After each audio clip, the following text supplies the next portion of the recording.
Technology is moving ahead. Changes are being made everywhere you go, and everyone is busy. Business today is a fast-paced, no-nonsense environment where productivity and efficiency mean everything. Workers today must be productive, extremely efficient, and well-trained. We work and live in an environment that requires your full attention to what you're doing. No room for mistakes. That's just the way business works. No matter what job you have or in what industry you work, there are responsibilities associated with your job. Part of these responsibilities is safety. Safety for you and the safety of your coworkers and visitors to your facilities. Over the many years, safety has evolved into a very high-profile responsibility. Safety laws and regulations are becoming more stringent and demanding. Worker compensation costs are eroding profitability, and businesses are faced with greater challenges in the workplace. What this means is there is more responsibility in your job today than there was 20 years ago. Times have changed. So have the business and recreational environments in which we work and live. The goal of this training program is to help you understand some of your job responsibilities that include safety. Safety is a major part of your job, no matter where you work or what type of job you perform. Persons who work in areas where it appears there are no hazards, such as in an office, often have a misunderstanding of how safety applies to them. Sometimes we think that safety doesn't apply to us. Actually, safety applies to everyone in all departments all the time.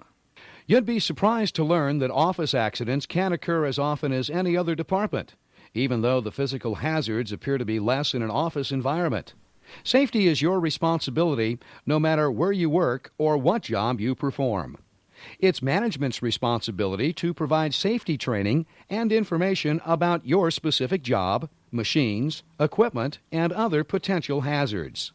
In every organization, there are policies and procedures relating to your job and how you perform it. It's your responsibility to learn and follow these policies and procedures. If you have questions, be sure to ask your supervisor. If you're new to the company, there are many questions you'll have during your familiarization or orientation process. Ask questions if you're not sure about something. There are no dumb safety questions. Keep in mind that you must be trained and authorized to operate any equipment or machine before you should attempt to use them. Certainly, if you were an expert in computer systems, very little training, if any, would be required. However, in this case, the company may want to provide some guidelines on authorized uses of the computer, which could include company policies and procedures that apply to your job. If you'll be operating equipment that has the potential of injury to you or others, more detailed training would be required. Additionally, there are some new safety standards that require site-specific or job-specific training.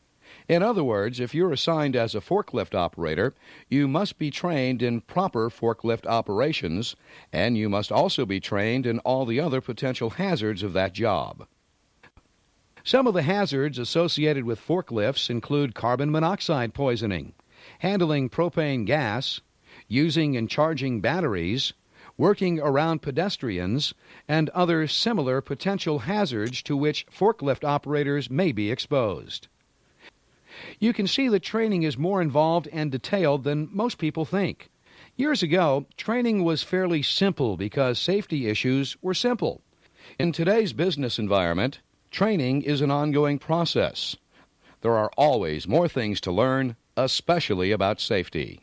Now you know you're supposed to be trained and authorized before operating any equipment, and you know that safety is your responsibility. Let's take a look at some of these safety responsibilities.